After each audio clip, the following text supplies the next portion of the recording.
So thanks for being here, and we are excited to spend some time talking about the Campus Climate Survey. We'll do some introductions, and at the end we'll have some questions.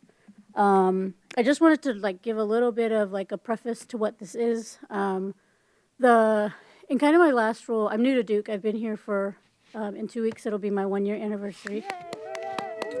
If you need my Venmo information, please let me know. I'm just kidding.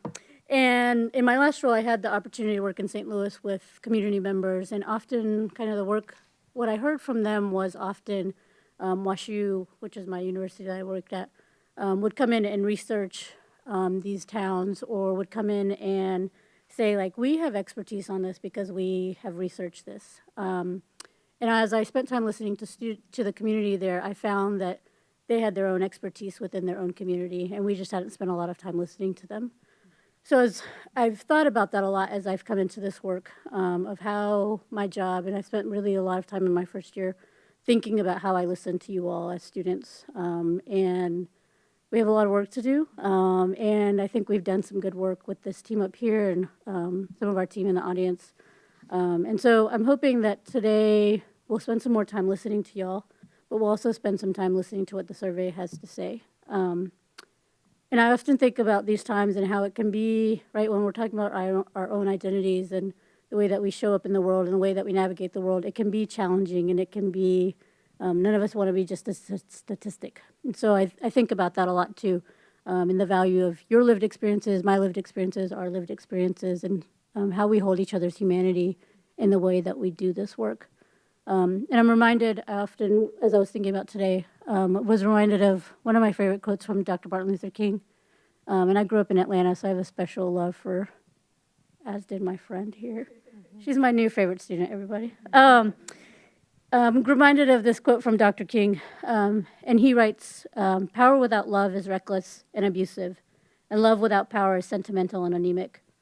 Power at its best is love implementing the demands of justice. Injustice at its best is power correcting everything that stands against love." So I hope today we can hold love, power, and justice together as we listen and dream about a better Duke. So we'll do some intros. Shruti Desai should have led with that. Associate Vice President for Campus Life. So I oversee all of the identity and cultural centers. Sorry, I got a new title. Associate Vice President for Student Engagement as of last week. Thank you, Mary Pat and Chris Rossi, for making that happen. I oversee all of the identity and cultural centers, UCAE, DSG, DUU, space conferences, and then our communications folks. If you don't follow Duke Student Affairs on Instagram, and Duke OUE on Instagram, and Duke OIE on Instagram, you should follow all three of those because we give great updates. And I will pass the mic. Thank you for being here in what might be the single busiest week of everybody's academic year. And I know that the sleep is needed for all of us. So we're going to make sure that we're thoughtful in our content, make it worth everybody's while, but also just that we'll follow up and stick around and have the opportunity. We talked about making this a 90-minute, but we should make it like a 65-minute with the opportunity to answer people's questions at the end. So knowing how valuable everybody's time is. And I won't say too much now. I'm Mary Pat McMahon. I use she pronouns. I'm the Vice President, Vice Provost of Student Affairs. It's my third year here at Duke. I'm excited to think that I'm about to have it be not my pandemic time, not my start and not my 2 years in the pandemic, and looking forward to so many things that Shruti said around ways that we partner, respect, and sort of work with our student community to make this a more inclusive and thoughtful and welcoming place to all of our students and all their lived experiences and identities. I will say now that I have been apologizing all day for not properly acknowledging the work of Blue Devils United in the all-gender housing initiative that are being implemented right now through HRL, but really with some terrific work with BDU. So I see some BDU folks, and I'm saying that. I'll say it again later in case for the people in the back, I just want to make sure I say it a bunch of times because it's really important. But we'll keep talking. Student Affairs broadly is housing, dining, the Identity and Cultural Centers, campus life, UCAE, our team in venue and performance, and in sort of events management. So our team in the back too, and Duke Reach, Dean of Students, the housing and dining, or sorry, I said housing, but I should say residential facilities, residential life. Lots of folks in our team and a lot of chance for us to think about bringing everyone together. The Career Center, I see Greg scratching his head, that's how I know I should mention Chris. And the way to think about it is the non-co-curricular developmental parts of your Duke experience, either, your sort of basic needs and then the supports. And we can keep talking about that. So, and my amazing colleague Kim is coming up next. Go ahead, Kim. Hi, I'm Kim Hewitt. I'm the Vice President for Institutional Equity and the Chief Diversity Officer at Duke. And I came to Duke about 3 or 4 months after Mary Pat. So when she says 3 years, I'm like, I guess I should stop saying over 2. Yeah, was it a month? Oh my goodness, it really is closer to 3. Okay, well, thank you for that. Excited to talk to you today about the work we've been doing around the climate survey and the Racial Equity Advisory Council. Just want to give a quick shout out to Haley Mason, who's here in the back. She is the senior program coordinator who's been in our office, I think you've started in October.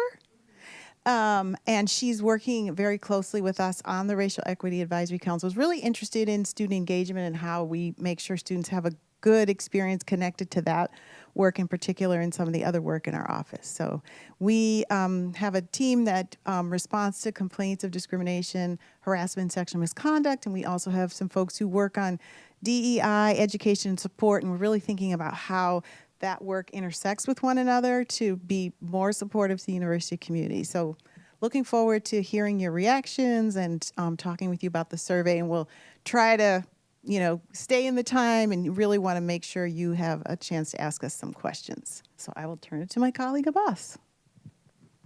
Hi, good evening. Abbas Ben Mamoun, Vice Provost for Faculty Advancement. I'm also a faculty in the Department of Asian Studies, Asian and Middle Eastern Studies, and also the program in linguistics. I work with faculty in my office.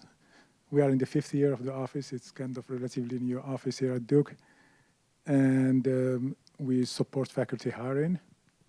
And our goal is to make sure that we bring in different voices, different lived experiences, different backgrounds, because that's the best way to serve students.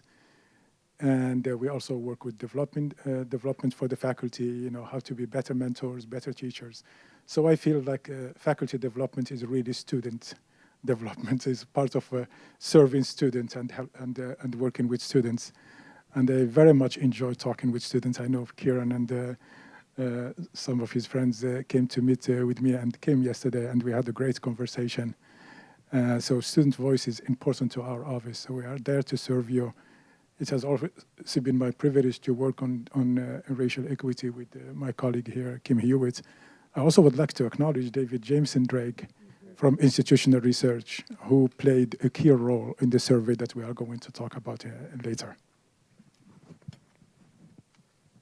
Hey everybody, I'm Gary Bennett. Hats off to David Jameson Drake, who is just the quiet hero of this place. Nice to see him, and good to see all of you here tonight. I am Vice Provost of Undergraduate Education. I also just got off a train. My brain is not entirely working just yet, so I'll get there. I'm also a professor of Psychology and Neuroscience, Global Health, and Medicine. I beat all of them. I first came to Duke 25 years ago. Haven't been here that entire time, but I've been able to see this place through a large number of transitions. And I'm very happy about where we are and today and where we're moving. Let me add my half of the apology to our friends at BDU for missing that mention in today's note.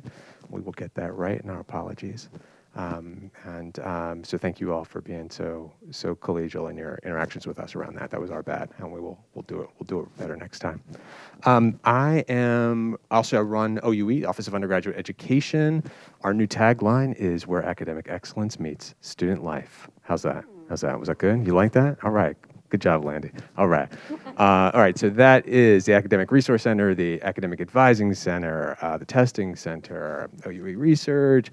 What am I missing? Study Abroad, Duke Immerse, USIV, Duke Life, programs like that. So we're just really committed to support financial aid. Yeah, thank you. Thank you, appreciate that. And anything else I miss? No, all right, good work. What did I miss? Faculty and residents, thank you. Thank you, friends. Okay, apparently I should go back home now and go to sleep. All right. Anyway, it's great to see you all, and I look forward to the conversation. So Gary, you and I are just going to briefly, because Abbas and Kim's presentation is sort of the main content, but our setup, we wanted to just say a little bit more about our roles and how when we all talk about the findings in the survey, how our partnership with Students Work, many of our colleagues are here from all kinds of aspects of the supporting student aspects of Duke. Just briefly, we wanted to say a little bit about what it means that the Vice Provost of Undergraduate Ed and the Vice Provost of Student Affairs are sort of in these conversations, because there's a lot of data here. There's going to be staff, faculty, and student findings, undergraduate and graduate and professional students. And just we wanted to give examples of sort of what we do and sort of where it fits. So an example, I was thinking about sort of the Disability Alliance and the work that's happening. One of the things that is coming and sort of trending in sort of how students are applying to universities right now is sort of dietary needs and sort of, food allergies and just different ways that students in their sort of a navigation of colleges have to think even more about food sensitivities, food allergies, and sort of, serious life-threatening food allergies.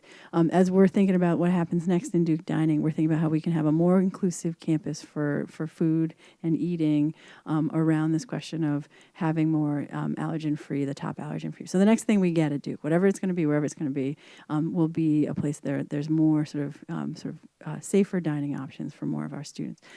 We know that sort of how students learn, how students live, how students experience Duke is impacted by the ways their identities and lived experience are kind of come with them to school and develop when they're at school, right? So, this is the moment when people as undergrads, traditionally 18, 19 years old, moving away from a home environment with family and parental figures, and then moving out into the world where they live independently after.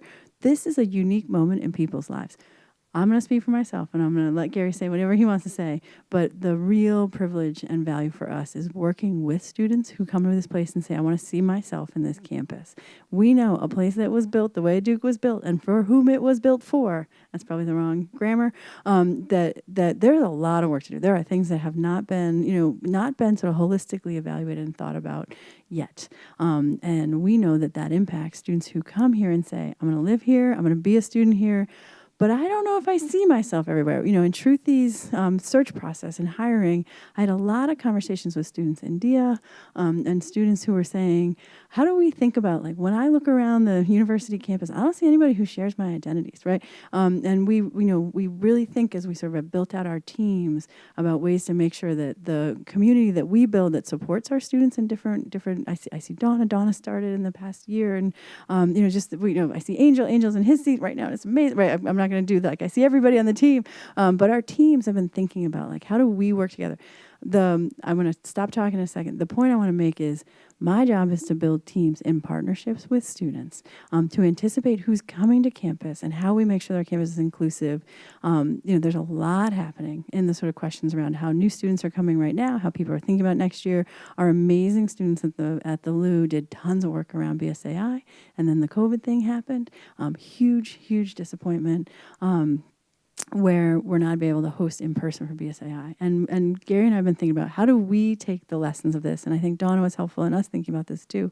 How do we take the lessons of this moment and make sure that as we think about invitationals and admissions, there's lots to learn there, right? So lots of opportunities for us. Point of that story, we don't get things right all the time. I think that's come up a few times now.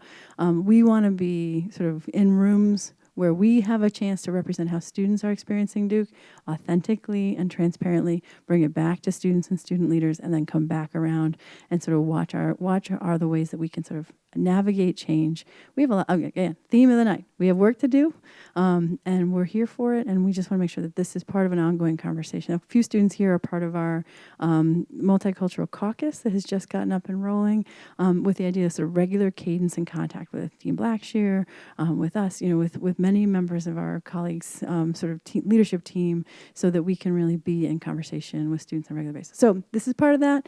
Last thing I'll say, late pandemic, back to the in-person, being in spaces with one another, we know that people are like, who are you all? I mean, you are in some videos. Apparently you talk to each other a lot. But what do you have? What are you doing and why? Right? And so we know we have some rebuild work to do to help students understand what we're here for and why we're here, and that we're in it with you, right? So that's part of our goals. And I will People actually watch our videos? I don't think so. No, I don't No, think so. nobody watches our I don't videos. think anybody watches our Okay. videos. My mom and your mom. Yeah, watch our that's videos. pretty much it. Yeah. Not our Not spouses. even, yeah, certainly not my kids. No. Now, look, I don't need to parrot what Mary Pat said, but I agree completely. And I'll just note that Duke, like most other institutions in its peer group, was not ready for the diversity that it now enjoys. We are a place that has diversified in a very, very short amount of time. That's not an excuse; it's fact. And the great universities, as I frequently say in different contexts, are those that are under continual evolution and continually adapting to ensure that they are really doing a good job of meeting the needs of the students who are in front of them. And this, in my view, the work that we're doing here is part of that necessary evolution to ensure that Duke is better tomorrow than it is today. And so I just want to, one of the things I've been saying a lot to students in the last couple of weeks is that the people in the seats really matter. I don't mean me necessarily, but when you look in this room, the fact that you have so many of our colleagues who have decided to leave their homes and their families to be here tonight, they may not say a thing, but they're here as a show of support for the work, is just an indication of the heart of this place. And it's the thing that keeps me inspired and keeps me engaged in this work. Because 25 years ago, when I was a student in this place, frustrated with the way that Duke was organized, folks didn't show up for events like this. Events like this didn't happen. And they are happening now. We have a lot of work to do. We will not get it right, but we're going to give it our best shot. So you probably see, you may have seen some of the results of the survey. Sorry. At the the anti-racism at duke.edu website.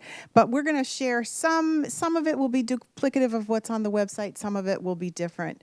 As you may know, this was one of the commitments that the president made in his Juneteenth statement in 2020, that there would be a climate survey of the university. So we put together a team and looked at lots of different instruments and ended up using one that actually was based on something that was developed by a faculty member in Duke Population Health Services, but it was sciences, but also built on a couple of instruments from two other universities. And so the survey was deployed last spring to staff, faculty, and students. It was really importantly the first time that we had done a survey, any kind of climate survey or survey of the staff at the university. So we're kind of excited about the opportunities and what we can learn from those aspects of it, survey. So just a couple of notes. Do I have it on? Okay. I just have a loud voice. A couple of notes about the results. So we did gather, we had a couple of questions where we gathered information about gender identity and sexual orientation. So we do have some data, but a lot of what we'll share will be based on a gender binary. So we just put that out there. We know that going forward, we want to have more data in that context. And likewise, we're hoping to have some more disaggregated data within races. So the racial breakdowns for all of the information we have is just Hispanic, white, black, and Asian. So a lot of the information that we gather is we also want to be able to compare ourselves to our peers and look at some of these other kinds of instruments, federal instruments that are based on those kind of very large and not disaggregated racial categories. So I just want to put that out there in the beginning. But I think we can learn. We have a lot to learn from the data, and including what we want to do in the next stages. So what we've kind of done so far is we've done lots of these talks with different groups. Abbas's office hosted a retreat with faculty leadership where they had an opportunity to look at some of the data at the local or the unit level and begin to kind of use that information to inform the work that they're doing in their departments. And then we did a similar retreat at the beginning of last month for administrative leaders.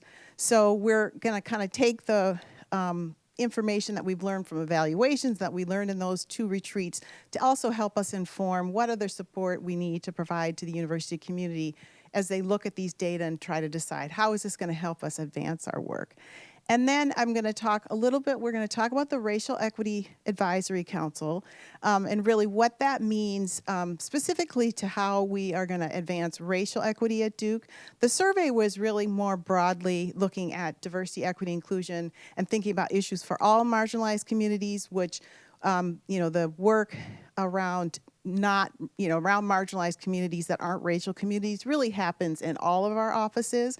The Racial Equity Advisory Council is specifically developed to think about how to advance those racial equity goals, again, going back to the president's Juneteenth statement. So it's a lot of framing, but I just kind of wanted to start there.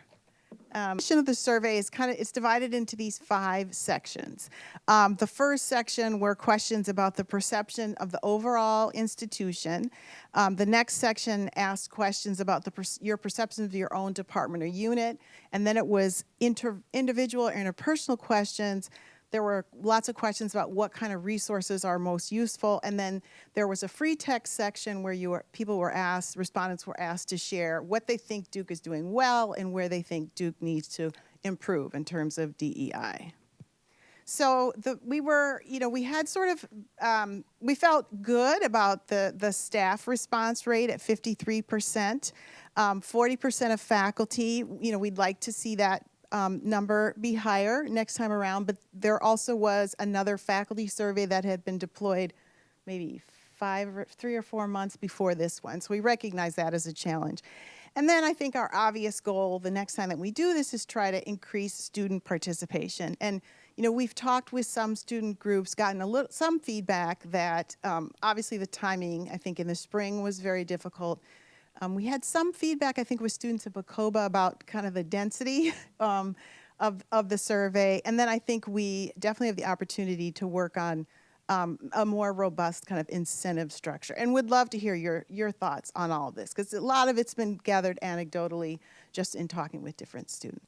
So the first section, we're just going to share some highlights of the results of the very first section about satisfaction. And we saw, there were definitely some consistent themes. So this first slide here is showing the satisfaction, the degree to which respondents felt very satisfied or satisfied with the racial and ethnic diversity of their department or program leadership. And so here, we see lower degrees of satisfaction among Black staff, faculty, and students, which is a consistent theme throughout the survey data results on where the questions are broken down by race. And I think we also found generally that these results, though we don't have something to really look to in terms of the staff results, that these results were somewhat consistent with the results of the 5-year faculty survey on some of these measures. And David, who we've pointed out, can really answer any questions about that if you're interested in. So this next slide is, again, it's showing the degree to which respondents are satisfied or very satisfied with the racial and ethnic diversity of faculty. And, in communities of color, in particular on this one, among Black community members and Hispanic, which is the term here we used, lower degrees of satisfaction with diversity of the faculty than we see in Asian faculty, staff, and students and white faculty, staff, and students. This next slide here is broken down by female and male faculty, staff, and students, and again, with respect to the commitment to promoting women. And we, in the area of kind of questions about advancement, opportunities for advancement, we definitely see some opportunities to think about what that means across Duke, but in particular when we see the breakdown on gender and race, seeing lower levels of understanding about opportunities for advancement or satisfaction with promotion opportunities. So that's really, and we'll talk a little bit more about how we're going to address some of these things that were highlights of the survey through the Racial Equity Advisory Council. So this next slide is the question, I feel the climate for underrepresented minorities is at least as good as that for members of majority groups. Again, not perfect language, but and these are all things that we are really going to help us inform how we deploy the next survey. But again, we see this consistent theme where there are lower levels of satisfaction across members of the Black community. So as we think about, again, we talked about the council in particular and its focus on how to support racialized communities in terms of creating more equity. The results of this survey kind of reinforce what we anticipated, that we would really want to think about how the Black community is impacted at Duke.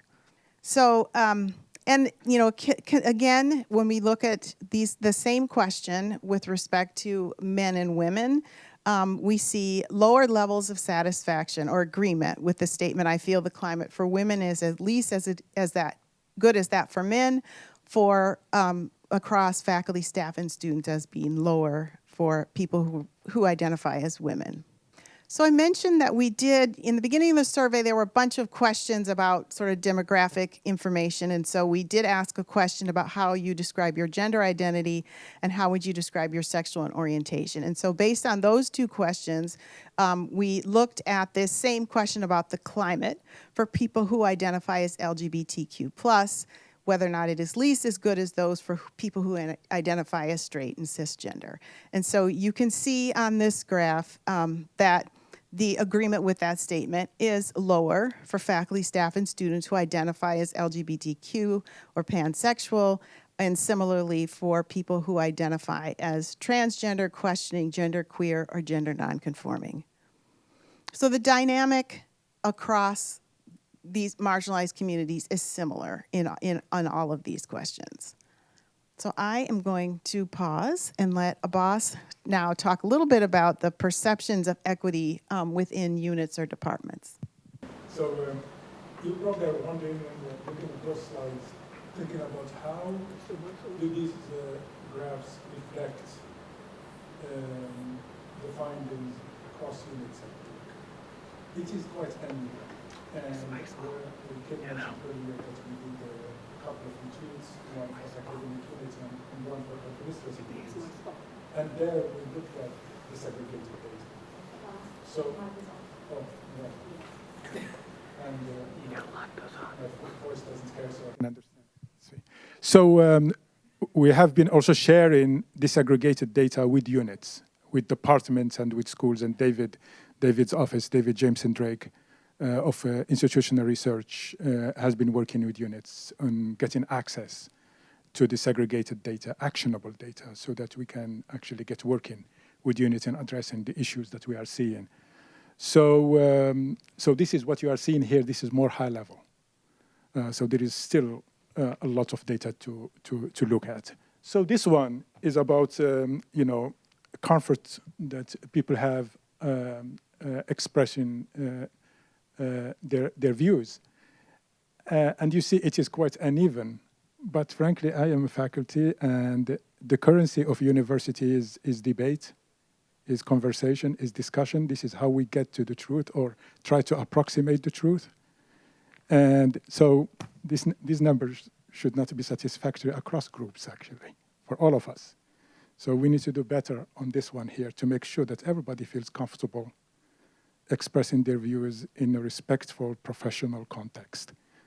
So this is something that we need to work on. For example, one of the things that we will do in our office is later this spring, we are going to do a workshop for faculty about how to handle discussing difficult topics in the classroom and make sure that students and also the faculty feel comfortable having rigorous debates that honor the diversity that we have on this campus and that respects it as well. This one is about advancement. This is something that we heard quite a bit. I don't know if many of you remember that we did almost 2 years ago an event called Living While Black, where we had close to 7,000 people at one time on Zoom. And one of the topics that came up on a regular basis during the conversation from staff in particular, but also from faculty and others, is opportunities for advancement. And here they fall into two categories. One is that information about opportunities for advancement Where do you find the information? Where can you have access to those opportunities? And the other one is that, it is uneven. There are places where you get clarity on, and there are availability of advancement opportunities, and places where you don't have. That is so critical for us, to make sure that people, when they come here, they feel that this is a place where they can grow and thrive. And that is important for students, so that we can retain the faculty that can, mentor them and teach them, and also staff who can make sure that this university is there for students. So as you see there, particularly the members of our Black community, they don't feel that there are opportunities for advancement, or that information is available to them. And this is something we need to address. Actually, when you look at the demographics in many employment categories, you find that the higher you go, the less diverse those units are. And this is something that we need to address, because I am a firm believer in excellence through diversity. A diverse university really, can be an excellent institution, because you are bringing different voices, different lived experiences. You are going to have vibrant research labs, vibrant classrooms, because you have multiple points of view, multiple lived experiences. So it is good for the academic bottom line, for academic excellence that we all, aspire to. So as you can see there, this is something that we need to address as units, and we have been working with departments and with schools on addressing these issues. This is about payment, about compensation, whether people feel that they are fairly compensated, they are adequately compensated. And as we know, especially in the current context, with inflation, with this area where we live, North Carolina, I have been here only 5 years. And I have seen that the cost of living has gone up in this area. So you can imagine that some people feel that they are not adequately compensated, or they cannot keep up.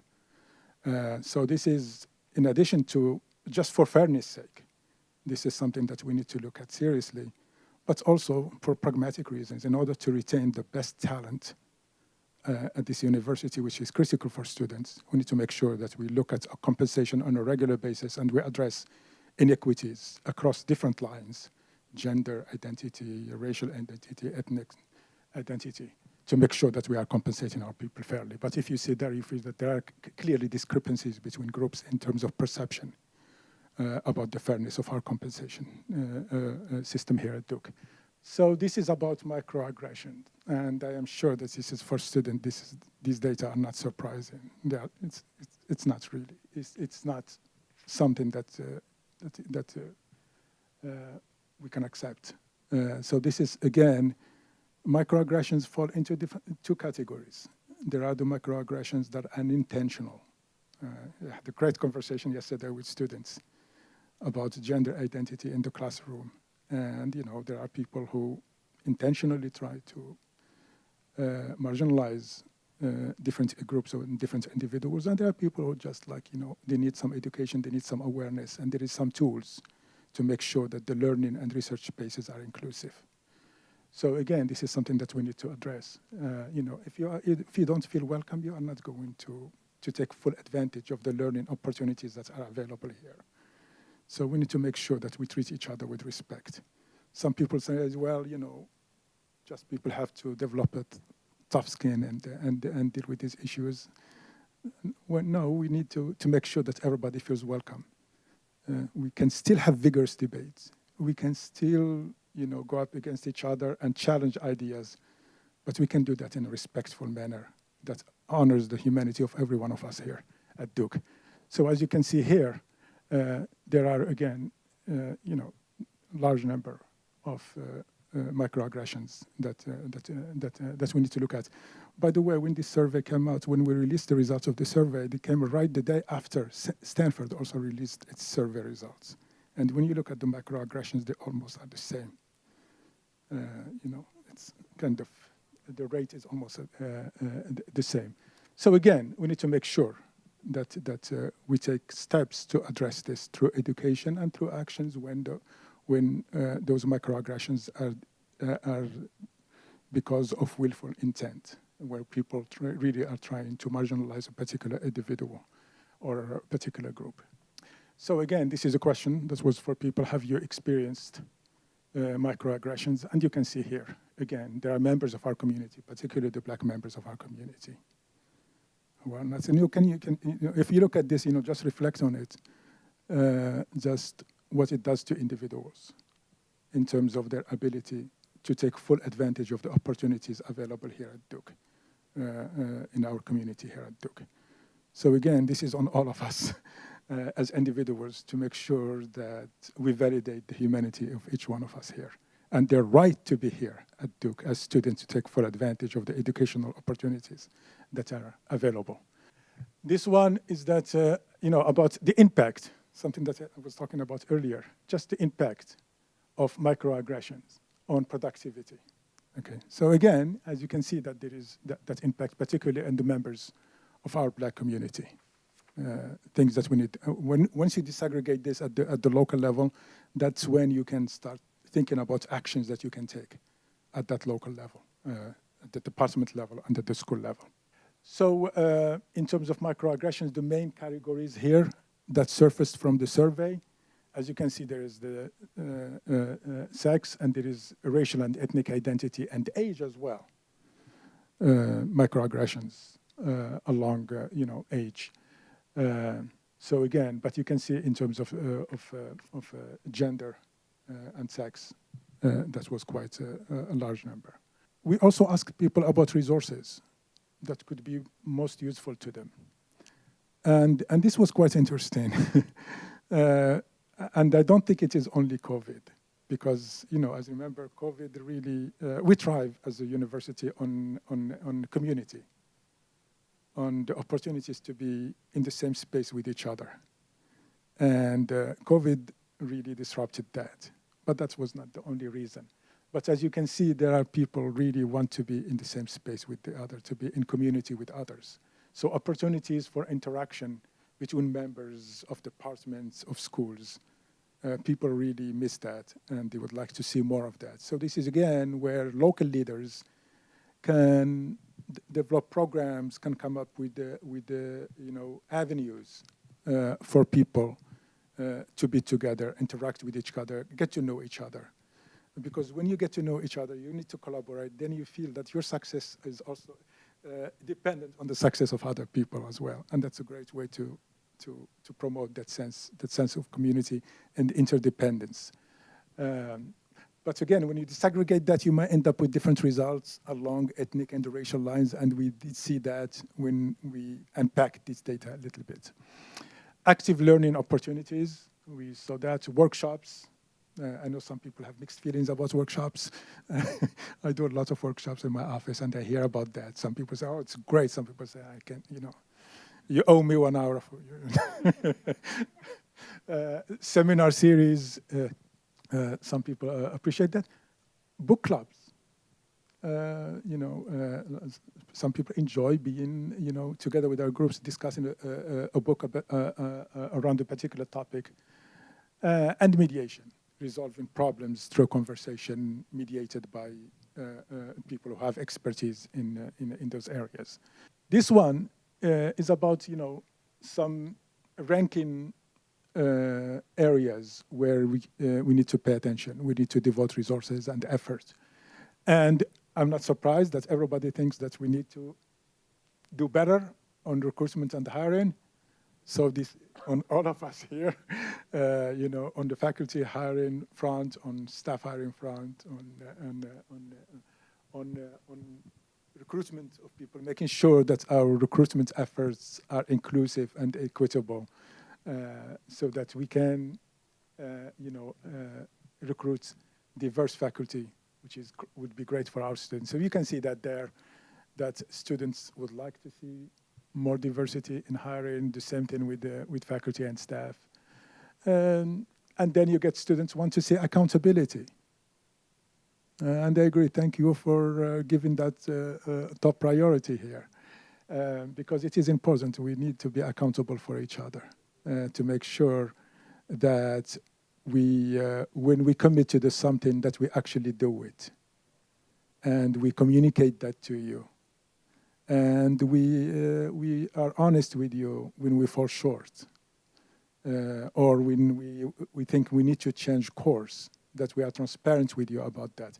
And we are working with David's office here to make sure that the data that we are collecting on demographics and other things is available to you, that it is going to be posted publicly so that you can get to see how Duke is doing moving forward.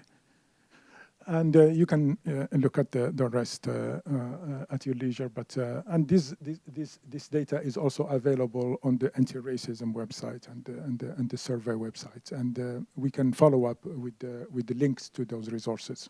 This is the Office for Faculty Advancement. It started in summer 2017. And we focus on 3 main areas. One is build inclusive excellence, and that is through hiring diverse faculty. Second is that we want those faculty to grow and thrive here at Duke. So we offer faculty development and leadership development opportunities. But you cannot develop, you cannot grow if you don't have the right ecosystem and climate and culture. So that's the third bucket that you see there about inclusive culture. So these are intersecting areas. Next slide.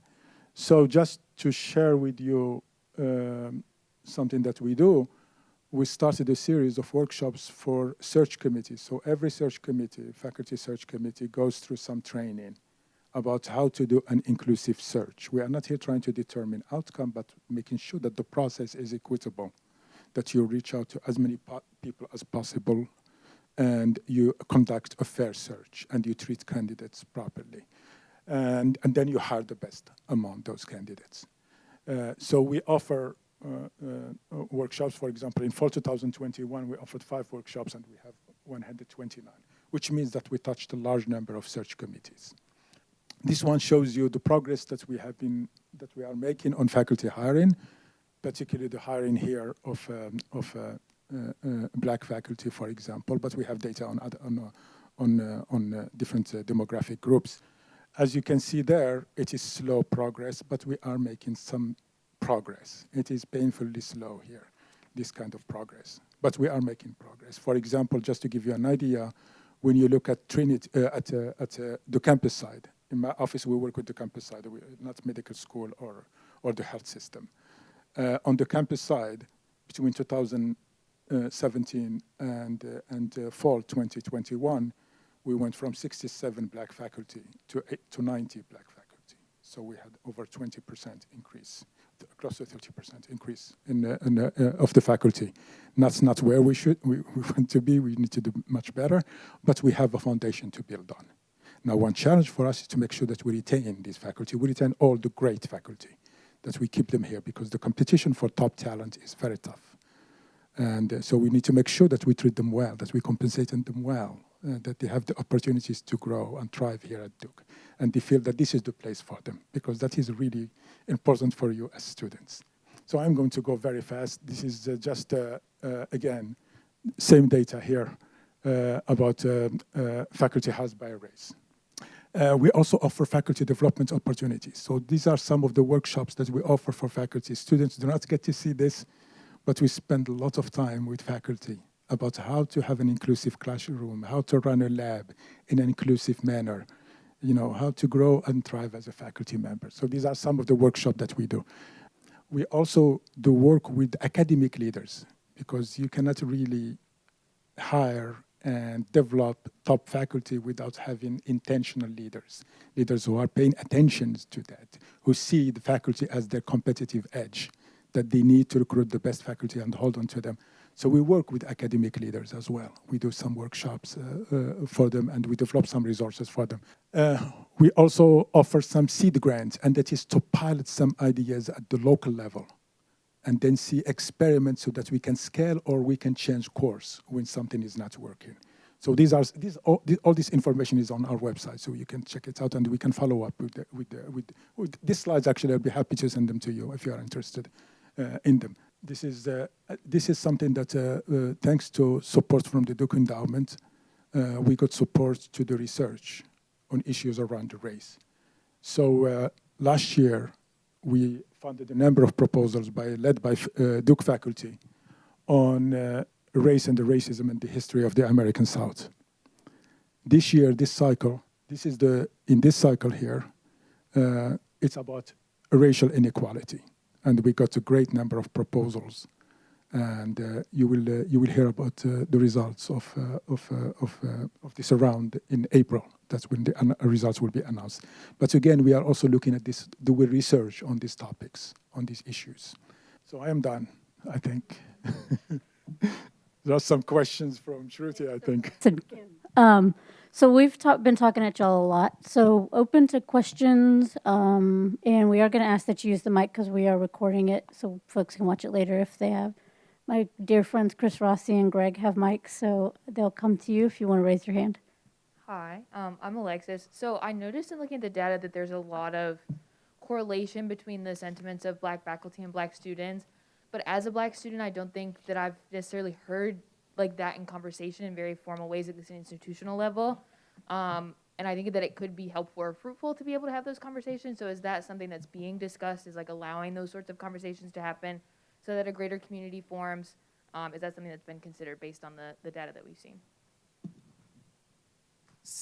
So I don't know if I have a great answer for that. One of the things that we're doing is trying to kind of do some mapping of all the sort of education and training opportunities that are happening at Duke and looking for gaps and opportunities. And so I think one theme that has emerged kind of around the results that we see on microaggressions is what do we need? How do we build more community spaces so that people can understand when they're, I don't love the term even, but when they're, saying things that are unhelpful related to identity, and also to empower people to respond when you feel like you're the subject. So I think that's a great idea, and the kind of thing we want to surface as perhaps something that's not there that we need to focus on. So thank you for that. Alexis, I wonder if you could say a little bit more about what you mean when you said you wonder whether those conversations would be allowed. What kind of conversations were you imagining might be fruitful in that regard? So I don't know if not necessarily allowed is maybe the best phrasing, but more so just that like Black students and Black faculty are experiencing very parallel things, like the microaggression example, the examples about advancement, they're just like very similar. But I haven't necessarily seen or experienced like formal conversations where Black students and faculty are able to share their experiences together and build that sort of community. And so the creation of like a space to do that, because like I have great relationships with Black faculty, but that's been a very individual sort of endeavor, and like whether or not the institution has taken or it will take steps to like bridge that gap so that Black students and faculty can connect in that way, because we are experiencing a lot of the same things, even if it's in a different space. I think Donna wanted to maybe make a comment. Yeah, hi everyone. I'm Donna Jones. I'm the director for the Mary Lou Williams Center for Black Culture, and I'm so glad that you asked that. So one of the ways that we have been working on that at the center, we've started with sophomore students, and so we're bringing faculty, staff, students, and alumni together to have conversations like this. So one of the conversations, for example, was around how you present authentically in the workplace when you have things like microaggressions or challenges where people have issues with how you present yourself physically, and what that looks like as a Black person here in the United States and how we move through that space. And so we're having conversations where faculty, staff, and alumni are telling their experiences to students and being able to have that ongoing dialogue. So that's just one example, but we're having many of those conversations through our Sophomore Circle program, and then also bringing together Black faculty and students together to talk about their experiences across the board. So many more of those things to come, but great question. It is a great question, Alexis, and I'll just say two other quick things.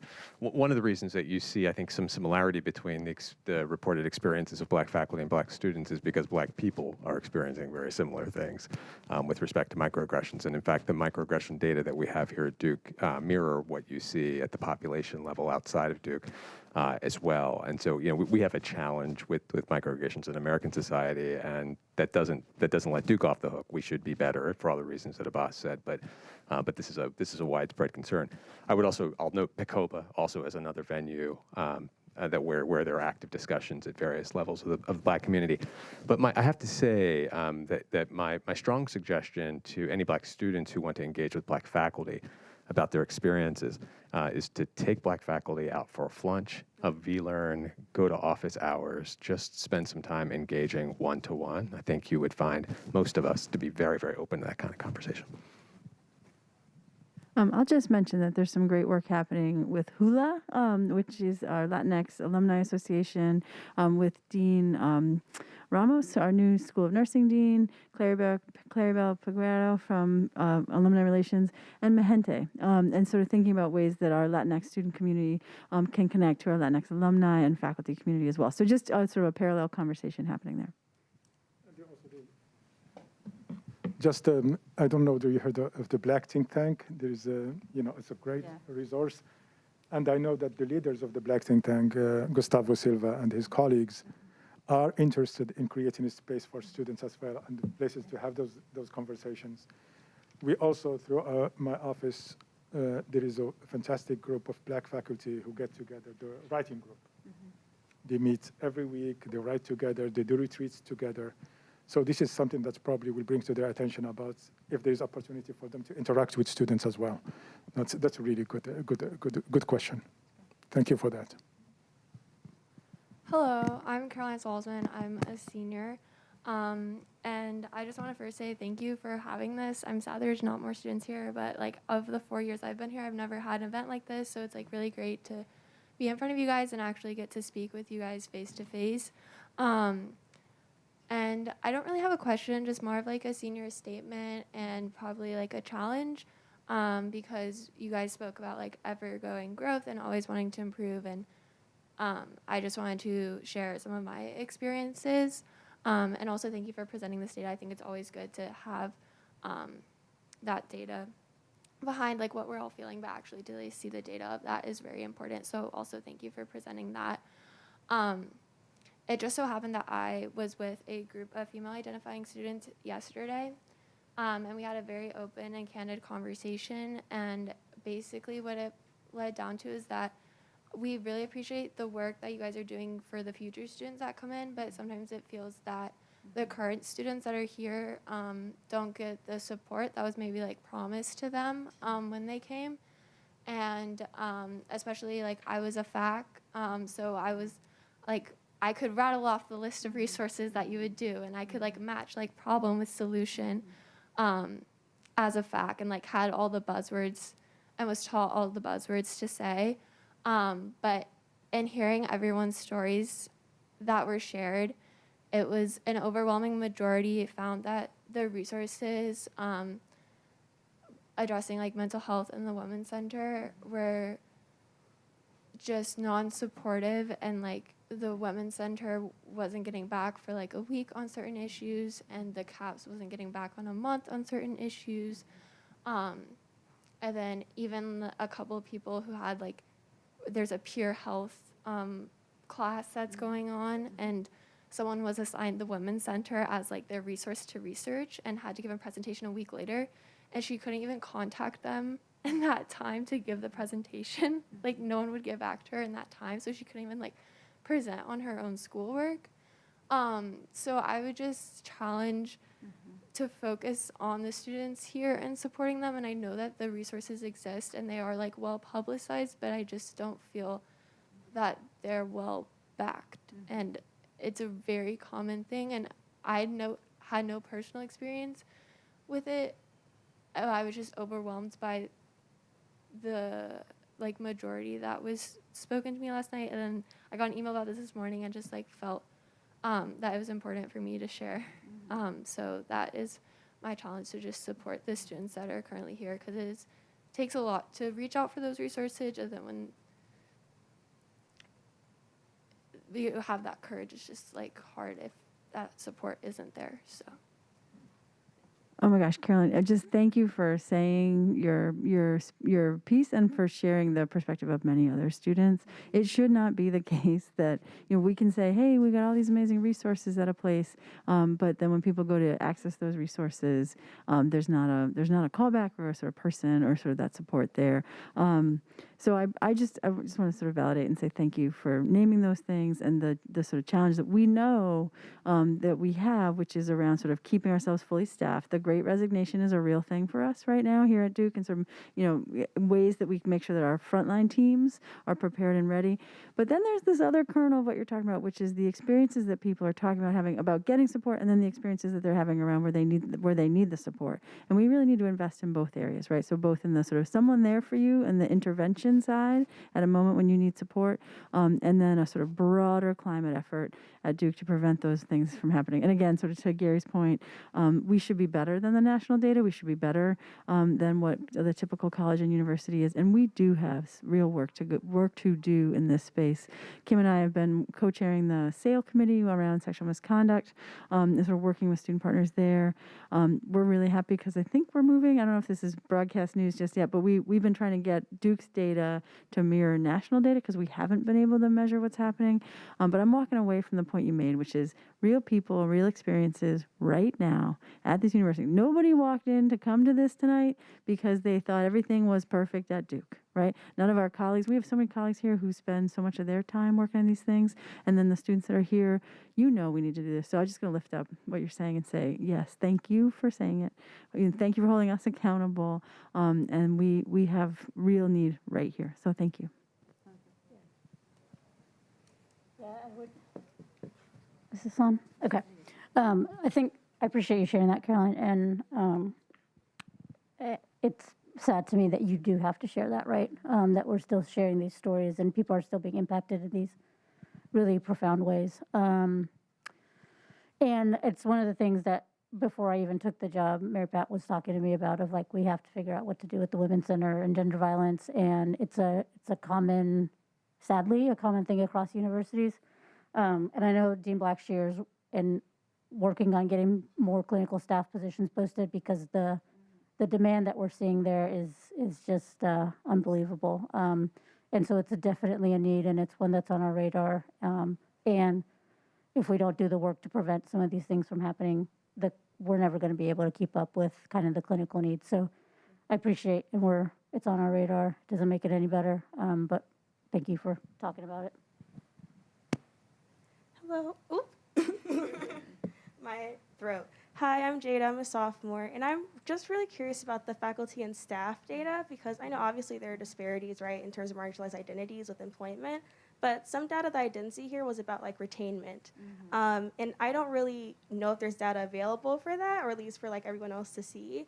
But I'm really wondering like if there have been considerations of what factors contribute to faculty and staff retainment, and just in general, like what causes people to stay more or want to leave? Because the only kinds of information I've seen dealing with that are just maybe Chronicle open letters, like news articles, like just from people saying their declaration of why they're leaving, but nothing else like with numbers. So one of the things that I think I talked about before was this question about, advancement opportunities and hiring strategies. And so we are kind of looking at how we can create sort of a report card by unit level that will inform the community about some information, including retention. And we haven't figured this out exactly, but one of the things we were thinking about was just having a look across Duke at a particular level job and kind of tracking retention in that job and looking at that broken down by race and gender and other factors. So I think there's probably other data out there that we just haven't made as transparent as we could to sort of show that. One of the things that our office does kind of individually for units is to be able to show them like a snapshot over 4 or 5 years of what your hiring has looked like, what your promotion has looked like, and retention. And then also we've been talking about, how we can be more transparent about information we learn through exit surveys and also to deliver those in a more kind of consistent manner.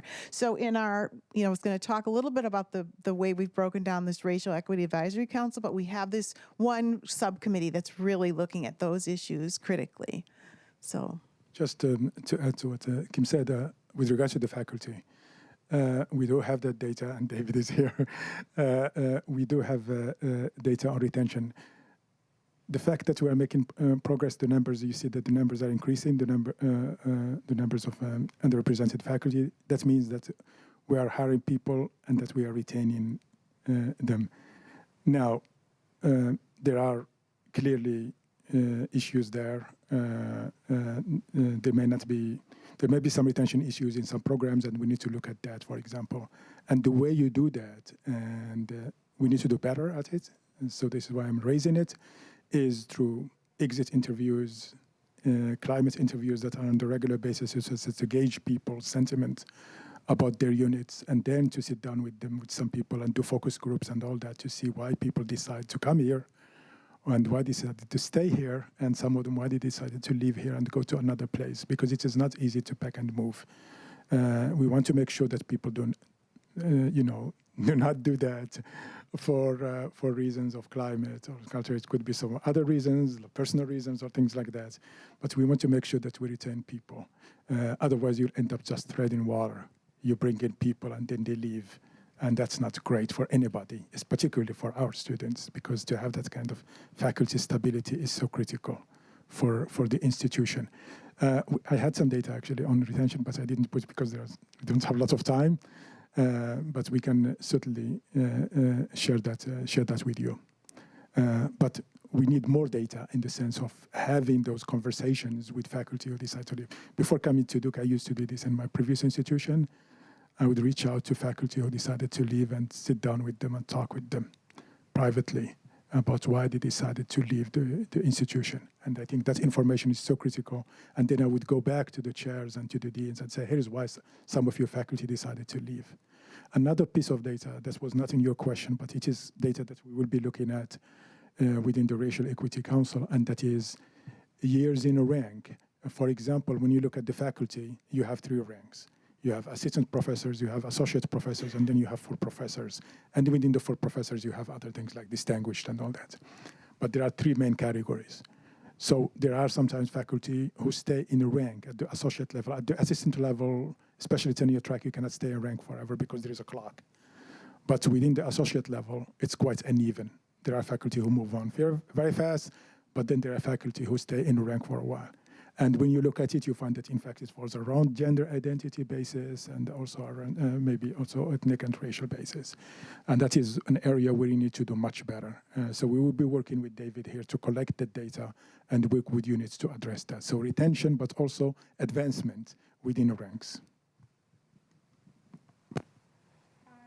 Can you hear me? Oh, I'm Miriam Ridolph. I'm a senior. And just to build off the last 2 questions, due to sort of these incapabilities or, lack of staff in certain resources, especially cultural centers, mental health resources, women's resources, I think there's been an insane amount of burden placed on student leaders, especially from marginalized groups, to either be that resource, provide that resource, or ask Duke for these resources, and sort of incessantly asking Duke, which I'm sure I really believe is getting better. But I guess going forward, what are you doing to sort of help and ease the burden of these student leaders, and also hopefully take on some of that burden?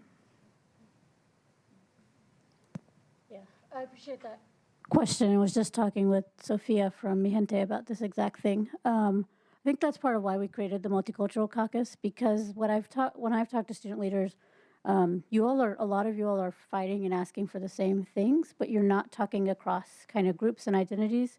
And so there's these disparate one-off, like, we need an identity center, we need an identity center, we need a faculty program, we need a faculty program. And so how do we coalition build? And then when we are going and asking for resources or staff or whatever, it helps us be a little bit more strategic in those asks versus kind of, here's the fall demands, here's the spring demands, here's the summer demands.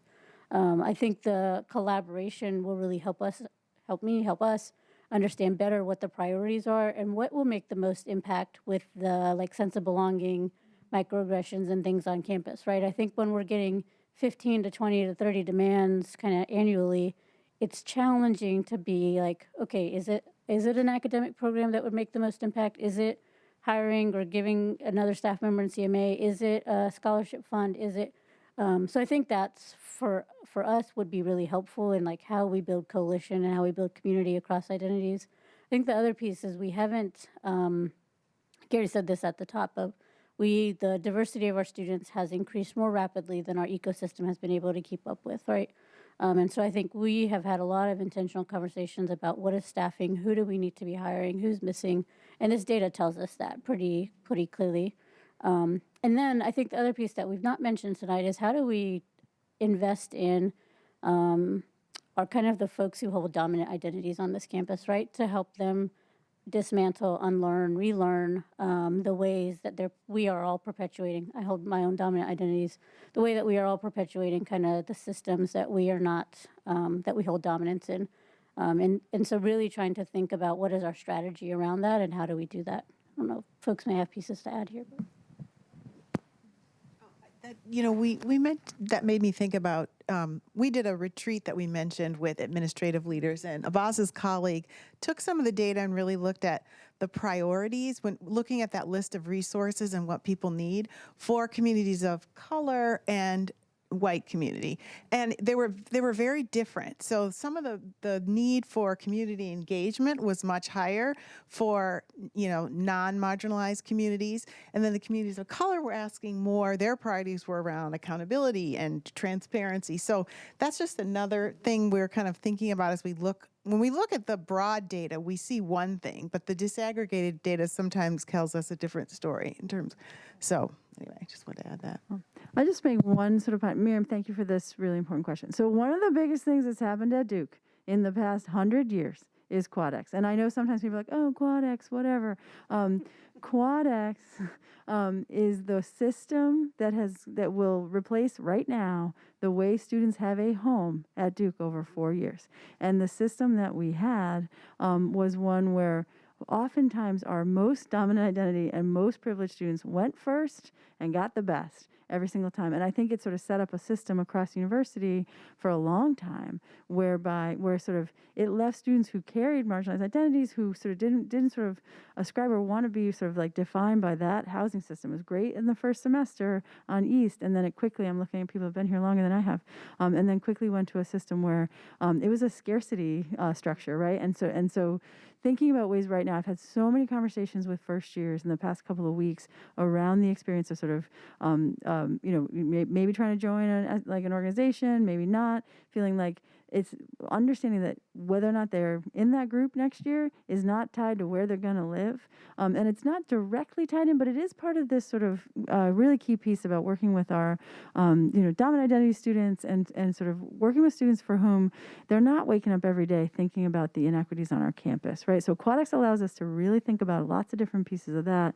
It also allows us to do more ongoing developmental work with students across their 4 years. So orientation, raise your hand if everything you ever learned came from orientation. Wait, nobody's hand is up, right? Orientation is one way to talk about sort of starting out at the university. We want immersive orientation to really help everybody build a cohort and a sense of community. But we also know that helping everybody at Duke, helping students who aren't thinking about sort of what is the experience of my roommate or my friend down the hallway or somebody who's living a very different experience. I'm speaking as a white, cis, hetero person right now. The ways that people can say, I'm going to walk through this place, and if it's not my problem, I'm not paying attention. QuadX actually allows us to think about how do we live in community in a way that our dominant students, our students with dominant identities, continuously engage and think and understand who their community is, and that Duke is changing rapidly right now, and that our structures support continuous sort of connection and growth and awareness of one another. So that's is it an abstract thing? Yeah, I mean it goes to there's a lot of different ties into sort of retention, into the experience of students right now. I will say it's not a theory. We're not talking about doing it later. We're doing it right now, right? QuadX is happening right now. And I'm hopeful. I'm not sort of saying, hey, look, it's all perfect. I think you've heard the theme tonight of there's lots to do and we're going to keep going and stuff. But I also will say that sort of message that went out today, there's a lot of things in there. It's in partnership with students and it's in response. So I hope that folks who feel like I have spent a lot of time at this university trying to make change can see that those efforts are not falling on deaf ears. And I'm hoping that's going to help, right? And that if people say, I walked out of here, I'm a senior, I'm leaving, I've done a lot of things. I'm hoping that people will also say, that's also, I know that this place is going to keep going. The pandemic really impacted us, right? And our ability to sort of keep that momentum. It is amazing the work that students have done and that faculty have done and that the REACT group has done and that this survey has done to make sure that we do maintain momentum in a time of great disruption and a time we all understood inequity in a very sort of in-our-face way too. I did say at the beginning that we were going to go to, but I think I see one more question. And then is it okay, do we have time for that one last question or do you want to say anything else on the other? I just wanted to pick up just one tiny piece of what you said there at the end, Mary Pat, which is that when I first took this job, one of the very first sets of conversations I had was with the former People's State of the university, a group of advocate group of students, and also Students for Housing Reform. Who had at that point architected, I think, a very sophisticated review of our living and learning model, and were advocating a different turn for us. And they outlined many of the points that Mary Pat just noted. Now, they weren't the only ones who did it. We've had alums over the last 15 or 20 years who've argued about the need for changes in our living and learning system, and a lot of these things were self-evident. But the point I want to make is that the energy that students directed to that cause, I mean, this is just 3-4 years ago, has resulted, along with the work of a lot of really good folks, in a fundamental change to the way that students will experience Duke in the future. And so I know that when I was a student and I was thinking about the things that you all are thinking about, I didn't imagine and often see the change that I was advocating for. And I know that when you're in the midst of doing this work, it can be difficult to pin any one experience or any one suggestion or challenge or comment to changes. But the changes do come. They are coming. And I want you to know that you have a group of people in this room who are interested in being responsive to your challenges and interested in really helping this place to be better. Now, I know those aren't hollow words, because I can point to Quadex as an example of a moment when we've listened and where we're doing our very best to try to be responsive to the challenges that students have put in front of us. Okay, so I was just curious actually about some of the data that I kind of expected to see, but then didn't. So you talked a little bit about trying to break down the data more, and I was wondering about Trinity versus Pratt, because from what I've seen so far, Pratt has way less diversity than even the overall school, because I have not yet had an engineering professor that was not a white man. So that seems like a very major problem. And then otherwise, I mean, I'm a first year on this campus, and I've already had interactions with CAPS, the Women's Center, and Duke Reach, and none of them were quite as supportive as I expected them to be initially. And from what I've heard from other people, a lot of students have had the same experiences, but I didn't see any data here about that mental health sort of experience. And it just feels like that is getting overlooked at this point. So I'm wondering if you guys are working towards putting more effort into finding that data and addressing those sorts of things.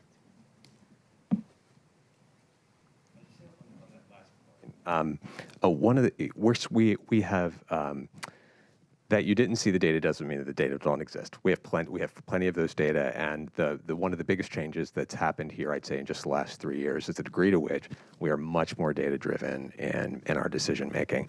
And we have, unfortunately, we would bore you by showing you slide after slide after slide of all the data that we have on these questions. There's also a little bit of a challenge, and this you didn't ask this, but I'm just going to say it as a data-driven guy who's been studying public health stuff for a long, long time, particularly around some of the emotional health issues. I could show you data suggesting that we've seen a bit of a return to pre-pandemic levels of emotional well-being on this campus, but if that doesn't dovetail with your lived experience, you don't want to see that. right? And there are different levels of analysis. There is sort of what's happening on the population level that helps us think about where we're going to put people and programs and target services. And then there's what's happening to you.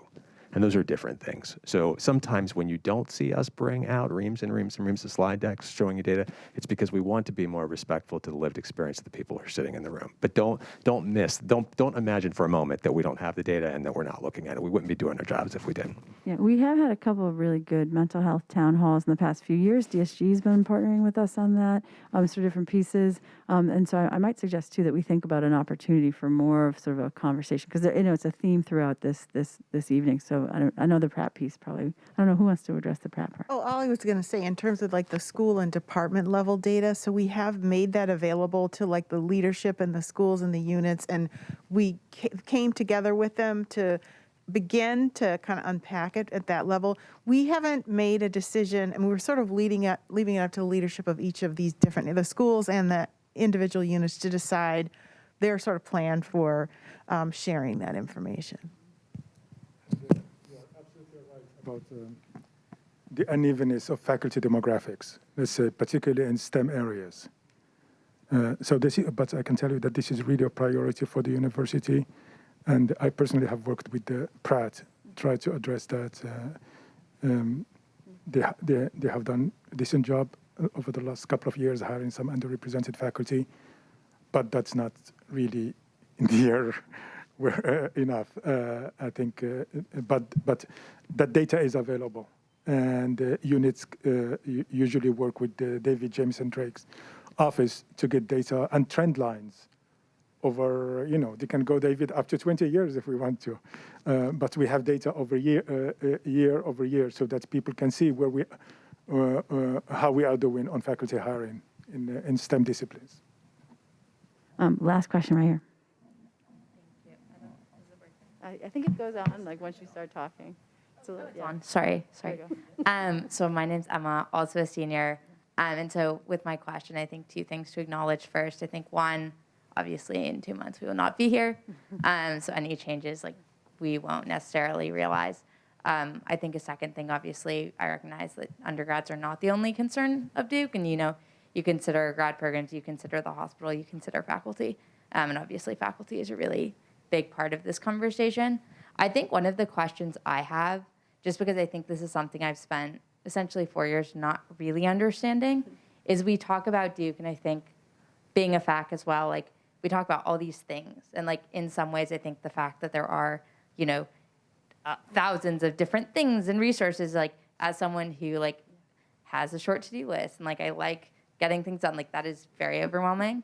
And so I think my question is very much when you talk about change, and obviously people have mentioned various concerns, which are all things that I have personally had friends come to me about frequently sort of over the course of the 4 years, but especially recently, is what is the process for sort of uniformly being heard, and is there some sort of standard route? Because I think we know, as undergrads, there are certain faculty who people feel very comfortable with, and people feel like they can meet them and sort of get that admin perspective, get the faculty perspective, and get some level of really meaningful support.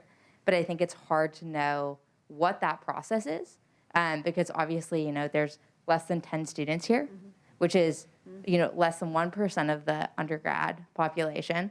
So obviously this isn't necessarily super far-reaching. And then the flip side of that is when we talk about change, QuadX, you all have mentioned, is obviously a big change to how we do housing here.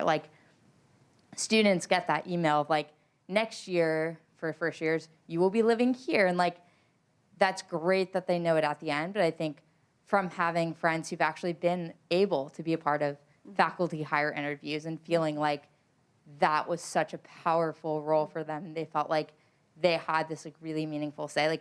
What is that way, if there is one now, or if there will be one, to sort of standardize and make it so much more simple to give that feedback of our lived experiences, but also on the flip end to be a part of the sort of intermediate steps. Not to say that we have to be a part of the brainstorming, because I would never expect as an undergrad to be part of you talk about microaggressions, you talk about sexual assault. I don't expect to be part of the admin brainstorming, but to involve undergrads in a very meaningful way in the intermediate steps before you say, here's this new policy, here's this new program, here's this new thing? I'm happy to start. I love this question, Emma. So a couple pieces to it. So we haven't hired anybody in a student-facing role that hasn't had students on the committee. DSG's appointed students to all those roles, so we've asked them to sort of tell us. So at that key level, we've talked about at the top about sort of having team members that are sort of part of our community. We're not doing any of those without students involved in the search committee process, and then without students giving feedback and meeting the candidates in an open and transparent way. That's not the only sort of, it's like one example of something, but that's a big shift. That wasn't, I don't think that was true before I got here, right? So this is a sort of in the past 3 years, sort of kind of like return. So not the whole time you've been here, right? One of the things that, the survey obviously went out to all students, but there's all this sort of over surveying of people. So there's ways to give feedback that way. And then just thinking about sort of like how we sort of keep our doors open and our sort of processes in our inbox. I have open office hours. Gary has open office hours. There's been this thing this year where people are like, oh, you have to know Mary Pat and Gary to go talk to them. No, you have to scan the QR code and get on our calendar. Like, so there's this piece. And then what I would love feedback on is how do we get people to know we are serious? We do want to talk to people. We will take people's feedback. I'll come to anybody's meeting for anything, if I can, if my schedule permits it. And I've also learned to sustain myself and sort of think about our teams modeling and sort of being involved where there's a whole bunch of us that want to go and share feedback and get connected. Now, it takes a lot and sort of reaching people in different spaces. I hate to do this. I'm going to do it again. It comes back to Quadex, because if everything is delivered to that first semester, first year, who's just jumping into everything at once, that our delivery of like how you get involved and how you get connected is really restricted to that time period. If we have a class or a Quadex council in where we're trying to get second and third year students who are the Quadex leaders for each of the 7 quads, and then each of those quads has academic guides, which they already have. Each of those quads has faculty affiliates, which we are getting. Then we have this sort of like 1/7 of the community where we can reach everybody and we can survey and be a lot more transparent. So it is a mechanism for us to sort of do exactly what you're talking about, which is to sort of take Duke from my advisor and my seminar and my friends, like that version of Duke, and the like 50,000 employee version of Duke. So the school Quadex is really designed to sort of do that exact thing too. But I'm sorry, because it does come back to Quadex a lot for me. I feel like a broken record. I just want to lift up the thing that you said, which is, and kind of going back to Gary's experience and what Jay was saying before, right? The whole idea of, how do we get, like, when people have the experiences they have, you came to the climate town hall because you care about these issues, right? And there's a lot. What I've learned in my experience working with students in different universities is the people that come in the room carry with them the experience of many others who would never even come in the room, right? And so our job is to sort of honor and understand that, and sort of continue to have these mechanisms and avenues to sort of be in constant conversation with you. So I just want to say thank you to everybody for raising all the different things you've raised. Do our panelists want to say anything else in response to Emma? Terrific. It's a terrific question, and I really appreciate it. And I hope you don't hear this as defensive, because this is a challenge. This is a challenge for us. But the truth is, we do almost nothing that doesn't involve students. I can't think of a committee that we have on any important topic that doesn't have student representatives. I spent gobs of time with the DSG in the last week. I too try to make the rounds. My office hours are open. My lunches are open. And the challenge, of course, is that we're only talking to who we're talking to, and if and there's tons of folks who perhaps want to engage with us who aren't. So I don't know how to get the message out better than we're doing it, and I'm really open for suggestions in that regard. If there are places that we can be, we even try to like make sure that we're sitting in the Woo, a couple times a week for lunch, just so people can pop by at the table, and often do, just to converse about one thing or another. Without putting more work on you, if you have any great ideas about ways that we can tweak or do our job better at engaging with students, we're always happy to hear it. The only little footnote I was going to add on to that, and I already mentioned that Haley was here, but we do have students in all of the subcommittees and on the Racial Equity Advisory Council, but Haley is really interested in thinking about like bringing them together and making sure that they really feel like their perspective and that they're being integrated into the work of that structure. So, we'll be having another call for students in another year when we people have committed to a 2-year term. So I do think to some degree, and we were talking about this today, and not to blame everything on the pandemic, but I think that I think that pre-pandemic, I may have been more intentional about thinking about like, oh, I should go to that thing. And so just looking forward to getting back to some more of that in-person engagement, I think will help. So it's all of our bedtimes. So we'll wrap us. I appreciate the questions, and to this point, I got to meet some new students here, though there weren't many. This is how we do it, right? We host events, we show up where we show up, and we hope for the best. And I appreciate the panelists being here. I know y'all work all sorts of hours, and it's way past everyone's bedtime, so thank you for being here. We'll hang out for a few minutes if there are questions, and we're all available via email or whatever to get you on our calendar should you want to have more conversation. And then to the rest of the staff team that's here, thank you all. I know it's late, and you all work long hours, and appreciate you taking time to be here as well. So thanks, y'all.